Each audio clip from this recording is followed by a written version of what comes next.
हरे कृष्ण, जय श्री कृष्ण, राधे राधे। सभी भाइयों बहनों को इस पवित्र पावन पंच पर्व की श्रृंखला में अंतिम कड़ी के स्वरूप में भाई दूज के पर्व की ढेर सारी शुभकामनाएं। आज हम सभी भक्तजन भाई दूज का यह पर्व कार्तिक मास के शुक्ल पक्ष की द्वितीया तिथि, जिसे यम द्वितीया के रूप में भी मनाया जाता है। इस दिन बहनें रूली एवं अक्षत से अपने भाई का तिलक कर उसके उज्जवल भविष्य के लिए आशीष देती हैं। भाई दूज की पौराणिक कथा इस प्रकार है। आप सभी लोग बड़े ही प्रसन्नचित्त भाव से इस कथा को अंत तक अवश्य सुनना, क्योंकि यह भाई बहन का एक प्रेम का पर्व है। एक कथा के अनुसार भगवान सूर्य की पत्नी संज्ञा से दो संतानें थी, पुत्र यमराज तथा पुत्री यमुना।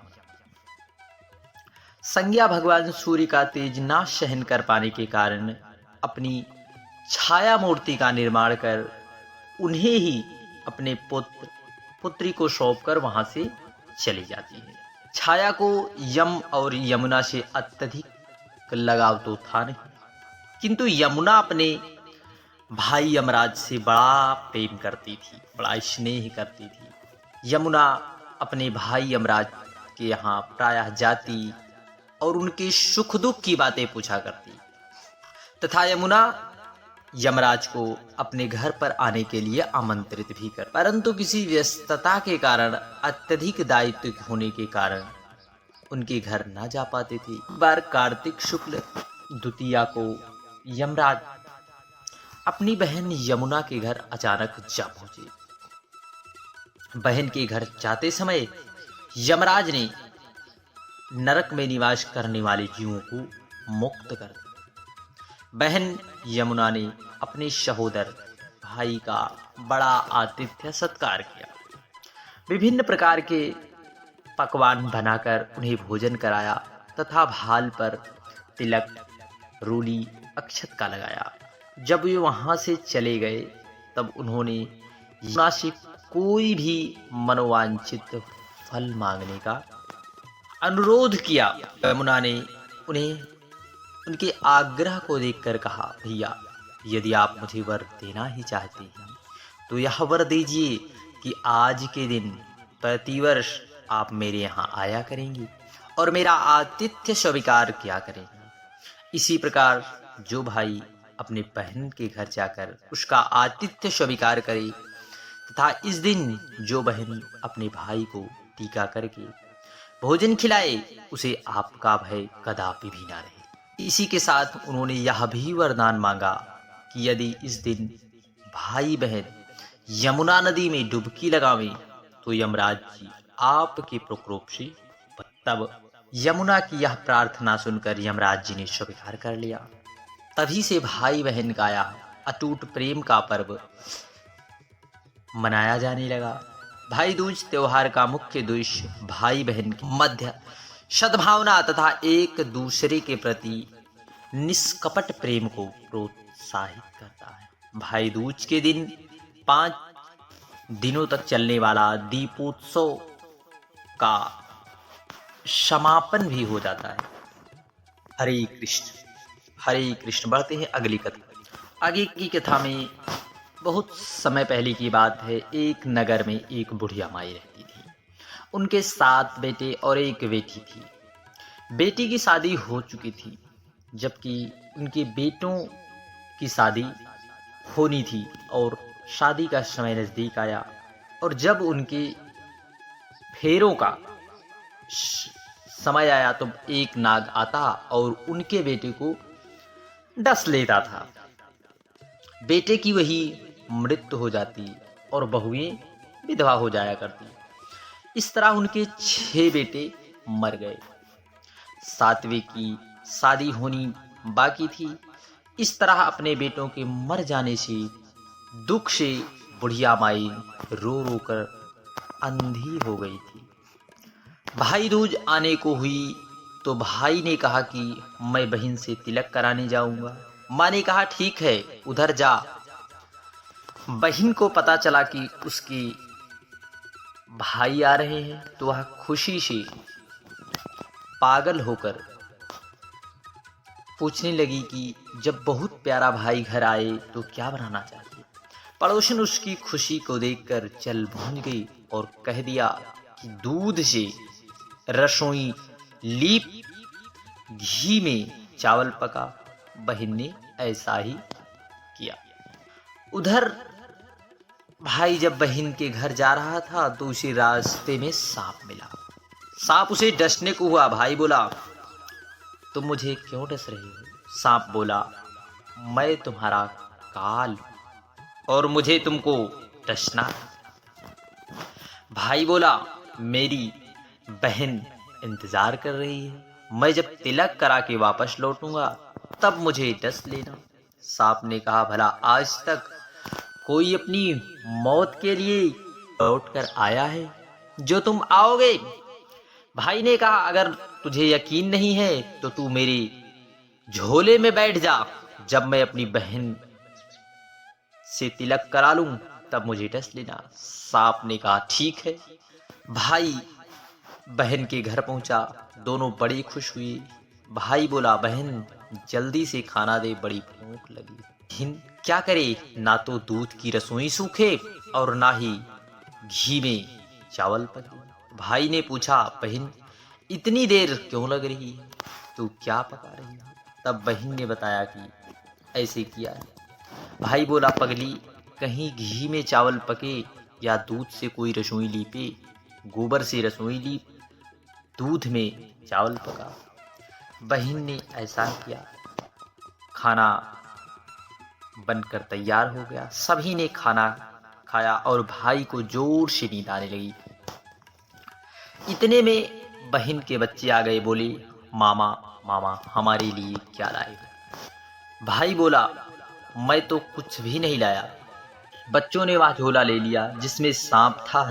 जैसे ही उसे खोला उसमें से हीरे का हार निकला।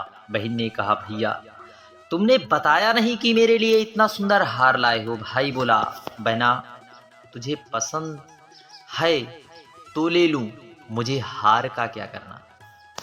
अगले दिन भाई बोला, अब मुझे जाना है, मेरे लिए खाना रख दे। बहन ने उसके लिए लड्डू बना के एक डब्बे में रख दिया। भाई कुछ दूर जाकर थक कर पेड़ के नीचे सो गया। उधर बहन के जब बच्चे को भूख लगी तो माँ से कहा कि खाना दे दो। बहन ने कहा, खाना अभी बनने में देर है। तो बच्चे बोले कि मामा को जो रखा है वही दे दो।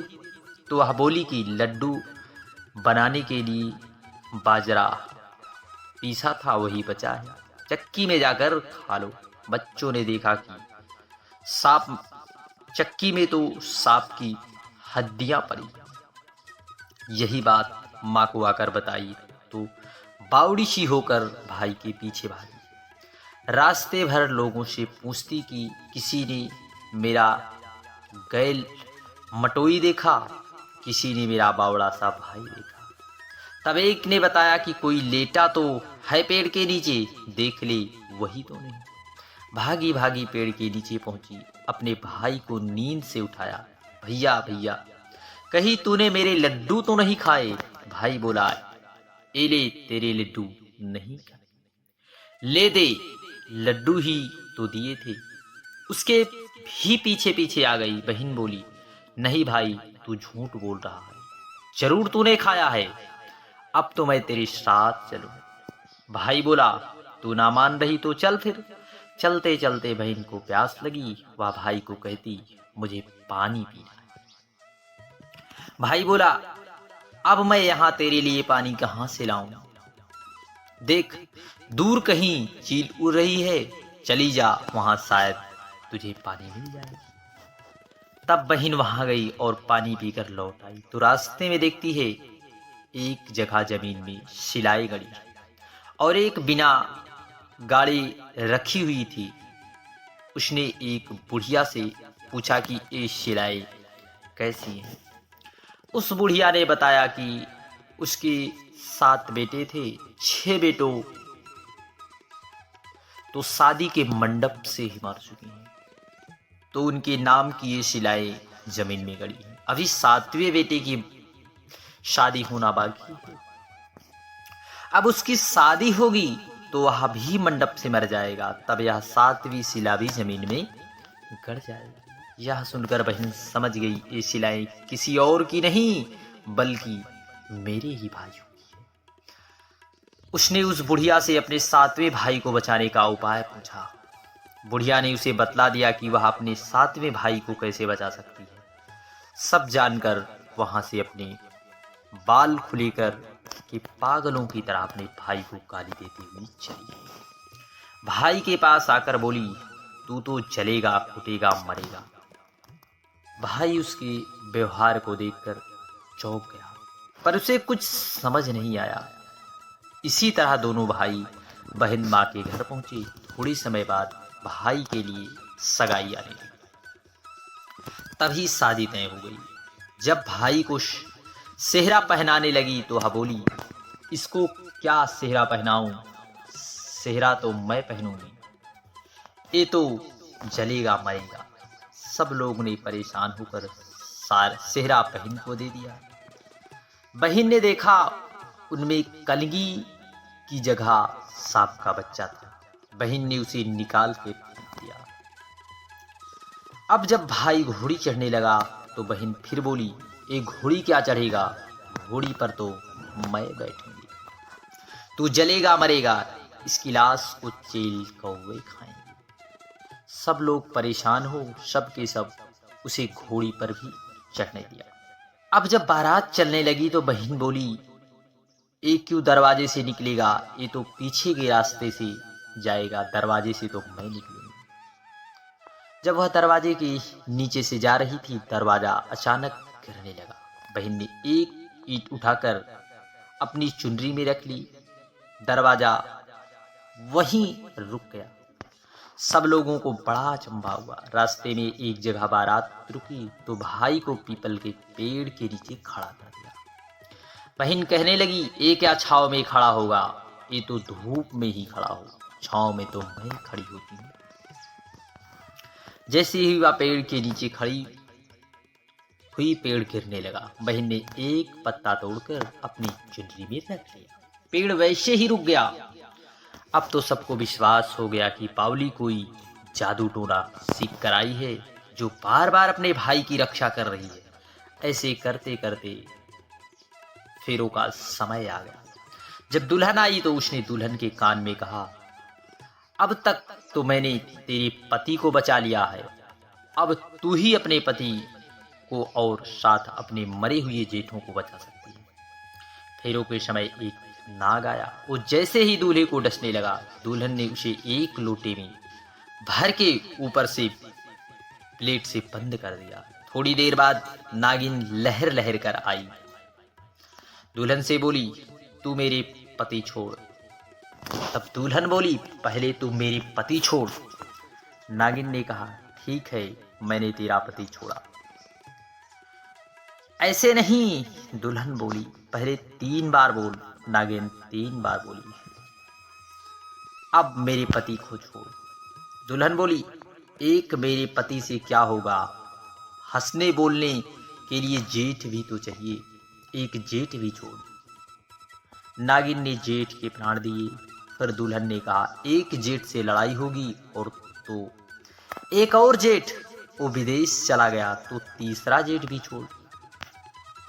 इस तरह करते करते उसने सभी जेठों को जीवित करवा लिया। तो बुढ़िया माई बोली, यह सच बात तो मेरी आंखों की रोशनी वापस आ गई, मेरे सीने से दूध की धार बहने लगे। ऐसा ही हुआ। सारे बेटे बहू को देखकर बहुत खुश हुई। बोली, यह सब तेरी पावली का किया है, कहाँ है मेरी बेटी? सब बहन को ढूंढने लगे। देखा तो वह भूसे की कोठरी में सो रही थी। जब उसे पता चला कि उसका भाई सही सलामत है तो वह अपने घर को चली गई। उसके पीछे सारी लक्ष्मी भी जाने लगी। तब बुढ़िया माई ने कहा, बेटी पीछे मुड़ के देख, तू सारी लक्ष्मी ले जा रही है तो तेरे भाई भाभी क्या खाएंगे? तब बहन पीछे मुड़कर देखा, माँ ने अपने हाथ से दिया वह मेरे साथ चल, बाद बाकी भाई भाभी के पास रहे। इस तरह एक बहन ने अपने भाई की रक्षा की। हरे कृष्ण, जय श्री कृष्ण।